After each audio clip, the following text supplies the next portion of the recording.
Hello everyone, welcome back to my channel Rina's Online Teaching. মোৰ ছাত্ৰ ছাত্ৰীসকল আজি মই তোমালোকৰ লগত ক্লাছ 8ৰ ভাৰত কি ভাষিক একতা এই পাঠটিৰ দ্বিতীয় খণ্ড আলোচনা কৰিবলৈ লৈছোঁ। আশা ৰাখিছোঁ তোমালোকে এই ভিডিঅ'টো শেষলৈকে চাবা আৰু সম্পূৰ্ণ পাঠটি বুজিবলৈ চেষ্টা কৰিবা। আৰু এতিয়াও যদি তোমালোকে মোৰ এই চেনেলটো সাবস্ক্ৰাইব কৰা নাই তেতিয়াহ'লে সাবস্ক্ৰাইব কৰি থবা যাতে মই ইয়াৰ পিছৰ যিসমূহ লেসন আলোচনা কৰিম বা কোৱেশ্চন আনসাৰ আলোচনা কৰিম সেইসমূহ তোমালোকে সময়মতে পাই থাকা। তেতিয়াহ'লে আমি পলম নকৰি আহাচোন আমি আমাৰ যিখিনি থাকি গৈছিলে ভাৰত কি ভাষিক একতা এই পাঠটিৰ পিছৰ অংশখিনি সেইখিনি আমি এতিয়া আলোচনা কৰোঁ। এতিয়া 82 পেজত আছে এইখিনিৰ পৰা আমাৰ থাকি গৈছিলে গতিকে ইয়াৰ পৰা আমি আৰম্ভ কৰোঁ। प्राचीन काल में भी हमारे देश में विभिन्न जातियों के लोगों का निवास था और उनकी अपनी अपनी भाषाएं थी। प्राचीन कालतो आमार भारतबर्षत विभिन्न जाति जनजातिर मानुहे निवास কৰিছিলে। নিবাস মানে আবাস বা থাকিছিলে আছিলে বসবাস কৰিছিলে আৰু তেওঁলোকৰ সেই মানুহবিলাকৰ কি আছিলে নিজস্ব ভাষা আছিলে। इन भाषाओं में द्राविड़ ऑस्ट्रिक मंगोलियो तिब्बत वर्मी आदि अनेक मूलों की भाषाएं है আৰু এই ভাষাসমূহত বিশেষকৈ দ্ৰাবিড় অষ্ট্ৰিক মংগোলীয় তিব্বত বৰ্মী আদি অনেক ভাষাৰ মূল ভাষা সেই মূল ভাষাসমূহ সোমাই আছিল। তামিল तेलुगु कन्नड़ मलयालम आदि दक्षिण भारत की भाषाएं द्राविड़ मूल की है। तारे तामिल तेलुगु कन्नड़ मलयालम आदि दक्षिण भारतर এই ভাষাসমূহ হৈছে দ্ৰাবিড় মূলৰ भाषा। पूर्वोत्तर भारत में प्रचलित बोडो कार्बी मिसिंग मिरी तिवा देवरी टाई खासी गारो मणिपुरी मिजो चकमा आओ अंगामी आदि आवर इत्यादि भाषाएं ऑस्ट्रिक मंगोलीय तिब्बत वर्मी आदि अलग अलग मूलों की भाषाएं है। আৰু पूर्वोत्तर भारतर যিবিলাক ভাষা যেনে बोडो कार्बी मिसिंग मिरी तिवा দেউৰী টাই খাচী গাৰো মণিপুৰী মিজো চাকমা এই ভাষাসমূহ অষ্ট্ৰিক মংগোলীয় তিব্বত বৰ্মী আদি বেলেগ বেলেগ মূলৰ भाषा। इन भाषाओं में भी एकता के तत्व परिलक्षित होते हैं আৰু এই ভাষাসমূহতো যি একতাৰ তত্ত্ব সেই তত্ত্বসমূহ পৰিলক্ষিত হয়। पूर्वोत्तर में अधिक संख्यक लोगों की बोलचाल की भाषा है असमिया আৰু पूर्वोत्तर भारतवर्षৰ অধিক মানুহৰ মানে কথা বতৰা পতাৰ মূল ভাষাটোৱে হৈছে অসমীয়া। अतः यहाँ के जनजातीय लोगों के समाज में पारिपार्श्विक संवाद असमिया भाषा के जरिए ही होता है। আমি অৱশেষত এটা কথা ক'ব পাৰোঁ যে পূৰ্বোত্তৰ ভাৰতৰ বা পূব ভাৰতৰ বা অসমৰ ক্ষেত্ৰত বিশেষকৈ অসম আৰু ইয়াৰ ওচৰে পাজৰে যিবিলাক ৰাজ্য আছে সেই সকলো ৰাজ্যবিলাকৰ মানুহৰ পাৰস্পৰিক সম্পৰ্ক বা সংবাদ আদান প্ৰদানৰ মূল ভাষাটোৱেই হৈছে অসমীয়া ভাষা বা অসমীয়া ভাষাৰ জৰিয়তে মানুহবিলাকে নিজৰ মনৰ ভাৱ প্ৰকাশ কৰে। उदाहरण के लिए नागालैंड में अनेक जनजातीय लोगों का निवास है और उनकी भाषाएं भी अलग अलग है। উদাহৰণস্বৰূপে আমি ক'ব পাৰোঁ যে নাগালেণ্ড হৈছে অসমৰ গাতে লাগি থকা পূৰ্বোত্তৰৰ এখন ৰাজ্য আৰু এই ৰাজ্যখনতো অনেক ভাষা ভাষীৰ মানুহে বসবাস কৰে। आपसी संपर्क की सुविधा के लिए नागा लोग नागा जनजातीय भाषा के तत्व तथा असमिया के मिश्रण से बनी नागामीज भाषा का व्यवहार करते हैं আৰু সেইকাৰণে নাগালেণ্ডৰ যিবিলাক মানুহ আছে সেই মানুহবিলাকে তেওঁলোকৰ নিজৰ জনজাতীয় ভাষাৰ মিশ্ৰণত মানে সৃষ্টি হোৱা যিটো ভাষা যাক কোৱা হয় নাগামিজ এই ভাষাটো তেওঁলোকে ব্যৱহাৰ কৰে। যিটো ভাষা নাগা লোকৰ জনজাতীয় ভাষাৰ তত্ত্ব আৰু অসমীয়া ভাষাৰ কিছুমান তত্ত্ব লগ লাগি গঠিত হৈছে আৰু এই ভাষাটোক কোৱা হয় নাগামিজ বুলি। भाषा का व्यवहार करते हैं। इसी प्रकार अरुणाचल प्रदेश के लोग भी विभिन्न जनजातीय समुदायों में पारस्परिक संपर्क तथा आदान प्रदान के लिए नेफामिज तथा हिंदी का व्यवहार करते हैं আৰু ঠিক একেদৰে অৰুণাচল প্ৰদেশৰ বিভিন্ন জাতি জনজাতিৰ মানুহবিলাকে নিজৰ মাজৰ সম্পৰ্ক নিৰ্ধাৰণৰ কাৰণে নিজৰ মনৰ ভাৱ আদান প্ৰদানৰ কাৰণে তেওঁলোকে ব্যৱহাৰ কৰা ভাষাটোক নেফামিজ বুলি কোৱা হয়। যিটো ভাষাত কিছুমান অসমীয়া শব্দ, কিছুমান হিন্দী শব্দ তেনেকুৱা ধৰণৰ বা কিছুমান তেওঁলোকৰ জনজাতীয় শব্দ সংমিশ্रिত হৈ আছে। इस प्रकार के भाषा व्यवहार के कारण भाषाओं में एकता के तत्व समाहित हो जाते हैं। আৰু এনেদৰে ব্যৱহাৰ কৰা ভাষাবিলাকৰ কাৰণে কি হয়, ভাষাৰ মাজত একতা এটা গঢ় লৈ उठे।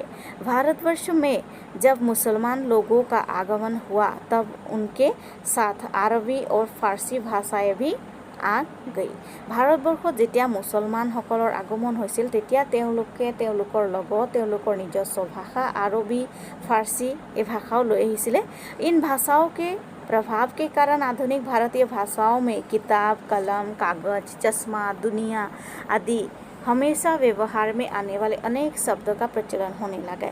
আৰু এই মানুহবিলাকৰ কাৰণে পিছলে আমাৰ ভাষাটো কিতাপ, কলম, কাগজ, চশমা, দুনিয়া এই শব্দবিলাক আমি দৈনন্দিন জীৱনত ব্যৱহাৰ কৰোঁ। আৰু এই শব্দবিলাক আমাৰ অসমীয়া মূলৰ শব্দ নহয়। এই শব্দসমূহ আৰবী, ফাৰ্চী এই ভাষাবিলাকৰ পৰা আহিছে।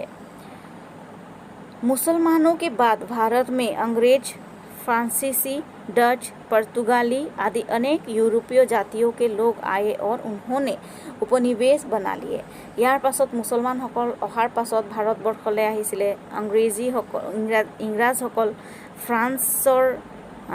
ফ্ৰান্সৰ মানুহখিনি, ডাচ আহিছিলে, ওলন্দাজখিনি আহিছিলে, পৰ্তুগালৰ যিখিনি মানুহ আছিলে, ইউৰোপীয় জাতিকেইটা মানুহে উপনিৱেশ স্থাপন কৰিছিলে। তেওঁলোকে ব্যৱসায় বাণিজ্য কৰিবৰ কাৰণে ভাৰতবৰ্ষত प्रवेश কৰিছিলে।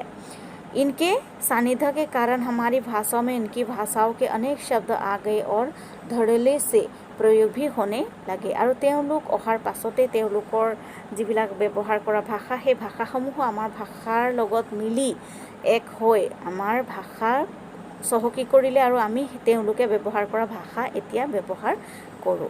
हमारी भाषा में प्रयुक्त स्कूल, अलमारी, स्टेशन, साइकिल आदि यूरोपीय भाषाओं से आगत शब्द है।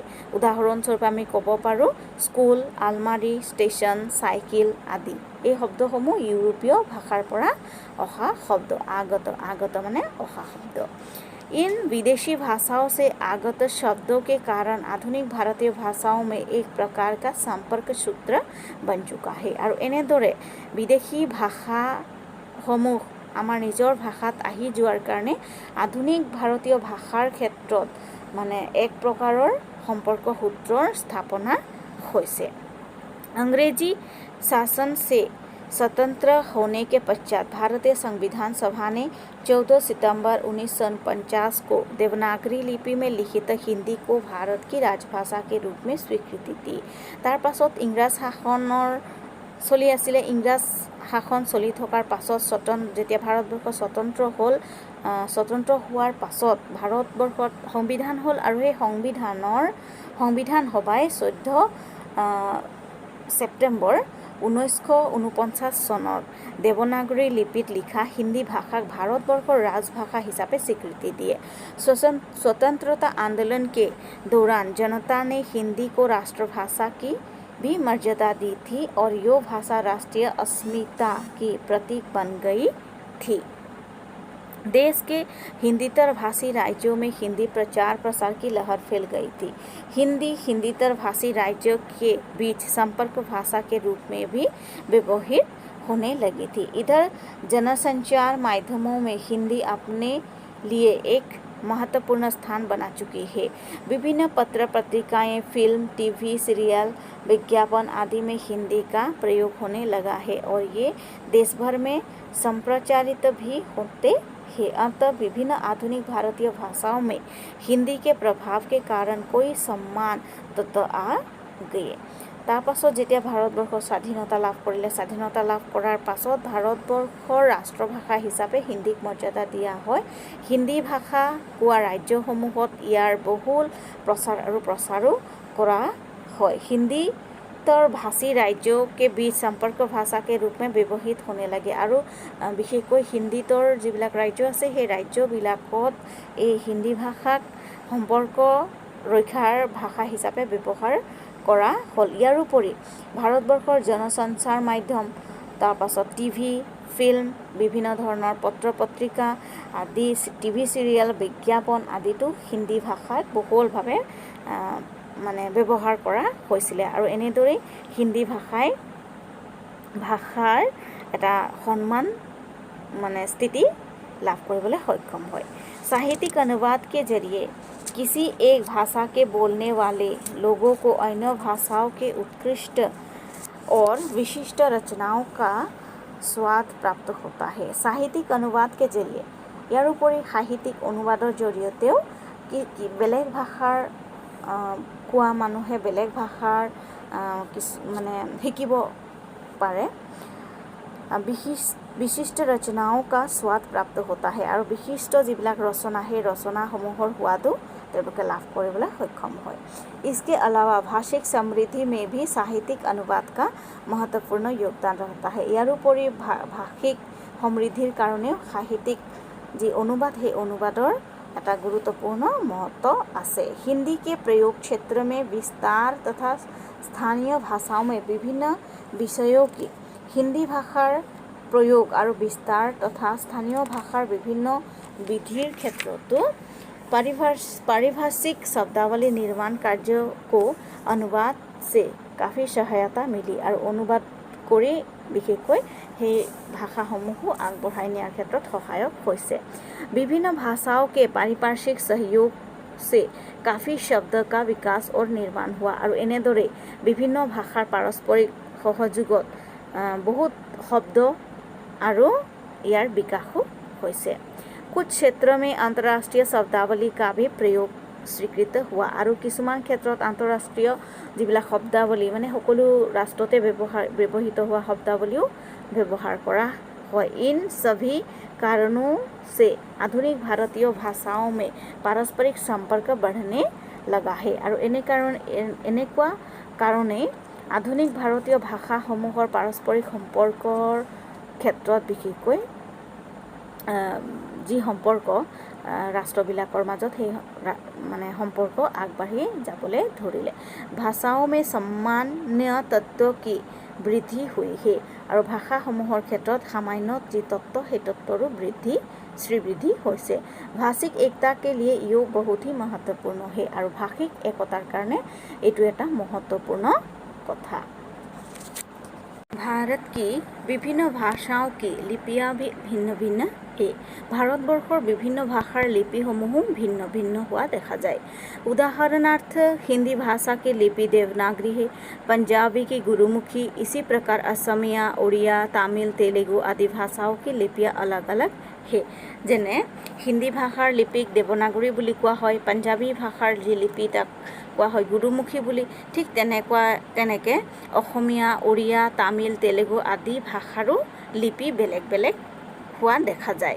परंतु जिस तरह अनेक आधुनिक भारतीय भाषाएं संस्कृत से उत्पन्न है, उसी प्रकार अनेक आधुनिक भारतीय लिपियां प्राचीन भारत में प्रचलित ब्राह्मी लिपि से उत्पन्न है। और एटा कथा जे এই যি ভাষা সেই ভাষাসমূহ আধুনিক ভাৰতীয় ভাষাসমূহৰ মূল হৈছে সংস্কৃত ভাষা।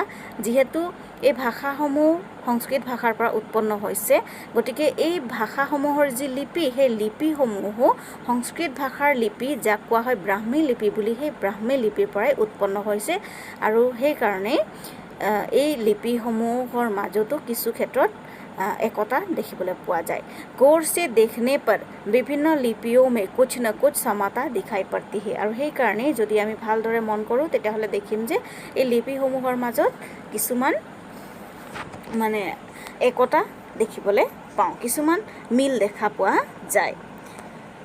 कई भाषाओं की अपनी लिपि न होने के कारण बाद में लिखने के लिए सुविधा अनुसार देवनागरी या रोमन लिपि ग्रहण कर ली गई है। और केतियाबा भाषाসমূह শুদ্ধকৈ প্ৰকাশ কৰাৰ ক্ষেত্ৰত যিহেতু লিপিৰ প্ৰয়োজন আৰু কিছুমান ভাষাত লিপি নথকাৰ কাৰণে তেওঁলোকে নিজৰ সুবিধা অনুসৰি দেৱনাগৰী অথবা ৰোমান যি লিপি সেই ৰোমান লিপি গ্ৰহণ কৰা দেখা যায়। इस प्रकार लिपि भी एक तरह से भाषिक एकता का निर्वाह करती है। और এনেদৰেই আমাৰ ভাৰতবৰ্ষৰ যি লিপি সেই লিপিসমূহেও একতাৰ যি মানে এটা धारा है धारा बहन करे। भारतीय समाज की बहुभाषिकता जिस प्रकार कुछ समस्याओं का कारण बनती है उस प्रकार भाषाओं के विकास में सहायक भी सिद्ध होती है। ভাৰতীয় সমাজৰ ক্ষেত্ৰত বহুভাষিকতা যিটো এটা বৈশিষ্ট্য সেই বৈশিষ্ট্যই কেতিয়াবা কি হয় সমস্যাৰো সৃষ্টি কৰে কিন্তু আন এটা দৃষ্টিভংগীৰে যদি আমি চাওঁ তেতিয়াহ'লে দেখিম যে এই ভাষাসমূহে আমাৰ ভাৰতবৰ্ষৰ যি সভ্যতা সেই সভ্যতা বিকাশৰ ক্ষেত্ৰতো সহায়ক হৈছে। पिछड़ी हुई भाषाओं के विकास के लिए उन भाषाओं के क्षेत्र के आसपास व्यवहार होने वाली विकसित भाषाओं से सहायता ली जाती है আৰু যিবিলাক এৰ খাই গৈছে যিবিলাক ভাষা লুপ্ত হৈ গৈছে সেই ভাষাসমূহৰ বিকাশৰ ক্ষেত্ৰতো যিবিলাক ভাষা বৰ্তমান চলি আছে সেই ভাষাসমূহৰ সহায় লোৱা হয়। भाषा के विकास के लिए हमारे मन में अपनी अपनी भाषाओं के प्रति श्रद्धा और सम्मान का भाव होना अति आवश्यक है। আৰু ভাষা এটা বিকাশৰ কাৰণে আমাৰ মনত নিজৰ মনত প্ৰত্যেকৰ নিজৰে মনত এই ভাষাটোৰ প্ৰতি শ্ৰদ্ধা আৰু সন্মানৰ ভাৱ থকাটো नितांत प्रयोजनीय। अगर हम अपनी भाषा को सम्मान नहीं देंगे उसका व्यवहार करना शर्म की बात समझेंगे तो उसका विकास नहीं हो पाएगा और एक समय ऐसा आएगा जब वो भाषा मृत भाषा कहलाएगी। আৰু যদি আমি আমাৰ নিজৰ ভাষাটোক সন্মান দিব নিবিচাৰোঁ বা সেই ভাষাটো ব্যৱহাৰ কৰিবৰ কাৰণে লাজ অনুভৱ কৰোঁ তেতিয়াহ'লে এনেকুৱা ধৰণৰ এটা দিন আহিব যে এই ভাষাটো এটা মৃত ভাষালৈ ৰূপান্তৰিত হ'ব। हमारे देश में अब अनेक भाषाएं संकटग्रस्त भाषाओं की तालिका में सन्निविष्ट है। আৰু আমাৰ ভাৰতবৰ্ষত এতিয়া এনেকুৱা ধৰণৰ অনেক ভাষা আছে যিবিলাক সংকটগ্ৰস্ত ভাষাৰ তালিকাত সন্নিবিষ্ট হৈছে। अपनी भाषा की तरह ही अन्य भाषाओं के प्रति भी श्रद्धा और सम्मान का भाव रखना चाहिए। যেনেকৈ আমি নিজৰ ভাষাটো ভাল পাওঁ বা সন্মান কৰোঁ ঠিক তেনেকৈ আনৰ ভাষাটোকো সন্মান আৰু ভাল পোৱাটো নিতান্তই প্ৰয়োজনীয়। हम जितनी अधिक भाषाएं सीखेंगे उतनी अधिक अपनी भाषा का विकास करने का सामर्थ्य प्राप्त करेंगे। আমি যিমানেই বেছি ভাষা শিকিম সিমানেই আমি নিজৰ ভাষাক विकास কৰাৰ যি সামৰ্থ্য সেই সামৰ্থ্য লাভ কৰিবলৈ সক্ষম হ'ম। भाषाओं के बीच आदान प्रदान जितना बढ़ेगा उतना ही ज्ञान का प्रचार प्रसार होगा। भाषाৰ ক্ষেত্ৰত যিমানেই আদান প্ৰদান হ'ব সিমানেই জ্ঞানৰো আদান प्रदान হ'ব আৰু আমাৰ মানৱ জাতিৰো শ্ৰীবৃদ্ধি হ'ব। विभिन्न भाषाओं के बीच पारस्परिक संपर्क में ही भाषिक एकता भी समाहित होती है। আৰু বিভিন্ন ভাষাৰ মাজত পাৰস্পৰিক সম্পৰ্ক যেতিয়া হ'ব তেতিয়াই ভাষাসমূহৰ মাজত পাৰস্পৰিক যি একতা সেই একতাও তাত নিহিত হৈ থাকিব আৰু সেই একতাই আমাৰ মানৱ সভ্যতাক একতাৰ ডোলেৰে বান্ধি ৰখাৰ ক্ষেত্ৰত সহায়ক হ'ব। গতিকে ছাত্ৰ ছাত্ৰীসকল তোমালোকৰ ভাৰত কি ভাষিক একতা এই পাঠটিত আমি এইখিনি আলোচনা কৰিলোঁ। ইয়াত বিশেষকৈ ভাৰতবৰ্ষ যিহেতু অনৈক্যৰ মাজত ঐক্য বিৰাজমান ঠিক যেনেকৈ আমাৰ সাহিত্য সংস্কৃতি আমাৰ সাজপাৰ খাদ্যাভ্যাস সকলো ক্ষেত্ৰতে আমি অনৈক্য দেখা পাওঁ কিন্তু তাৰ ভিতৰতো ভাৰতবৰ্ষ বুলি ভাৰতৰ মানুহ বুলি বা ভাৰতবৰ্ষ বুলি আমি এটা একতাৰ যি ভাৱ সেই ভাৱ দেখা পাওঁ ঠিক তেনেকুৱা সেই যি ভাৱ সেই ভাৱটো আমি ভাষাৰ ক্ষেত্ৰতো সেই একেধৰণেৰে পৰিলক্ষিত হয় যিটো আমাৰ এই পাঠটিত খুব সুন্দৰকৈ বৰ্ণিত হৈছে। গতিকে ছাত্ৰ ছাত্ৰীসকল মই তোমালোকক এই পাঠটো এই ভিডিঅ'টো আৰু বেছি দীঘল নকৰি ইয়াতে সামৰোঁ। ইয়াৰ আগতে আমি এটা কথা জানি লওঁ যে ভাৰতবৰ্ষৰ সংবিধানৰ 8 নং অনুসূচীত 22টা ভাষাৰ স্বীকৃতি প্ৰদান কৰিছে আৰু সেই 22টা ভাষানো কি थुलमुल जानी लो हाँसुन। भारतीय संविधान की 8वीं अनुसूची में स्वीकृत 22 भाषाओं के नाम है असमिया, उड़िया, उर्दू, कन्नड़, कश्मीरी, कोंकणी, गुजराती, डोगरी, तमिल, तेलुगु, नेपाली, पंजाबी, बोडो, बांग्ला, मलयालम, मणिपुरी, मराठी, मैथिली, संथाली, संस्कृत, सिंधी और हिंदी। এই 22টা ভাষাক ভাৰতবৰ্ষৰ সংবিধানৰ 8ম অনুসূচীত স্বীকৃতি প্ৰদান কৰা হৈছে। গতিকে ছাত্ৰ ছাত্ৰীসকল মই আজি তোমালোকৰ এই ক্লাছটো ইয়াতে সামৰিছোঁ। মই তোমালোকক পুনৰ বেলেগ এটা ভিডিঅ'ত এই পাঠটিৰ থকা যিবিলাক কুৱেশ্যন এনচাৰ আছে সেই কুৱেশ্যন এনচাৰসমূহ আলোচনা কৰিবৰ কাৰণে আৰু এটা ভিডিঅ' বনাম। গতিকে তোমালোকে মোৰ এই ভিডিঅ'সমূহ চাই থাকিবৰ কাৰণে আকৌ এবাৰ কৈছোঁ মোৰ চেনেলটো যদি এতিয়াও ছাবস্ক্ৰাইব কৰা নাই তেতিয়াহ'লে ছাবস্ক্ৰাইব কৰি থবা আৰু বেল আইকনটো টিপি থৈ দিবা যাতে নটিফিকেশ্যনবিলাক আপডেটেড যিবিলাক ভিডিঅ' হ'ব সেই ভিডিঅ'সমূহৰ নটিফিকেশ্যন তোমালোকে তৎক্ষণাত পাই যাবা। গতিকে মই আজি ইয়াতে সামৰিছোঁ। তোমালোকক বেলেগ এটা ভিডিঅ'ত পুনৰ লগ পোৱাৰ আশাৰে। তেতিয়ালৈকে ধন্যবাদ। Take care. Thank U.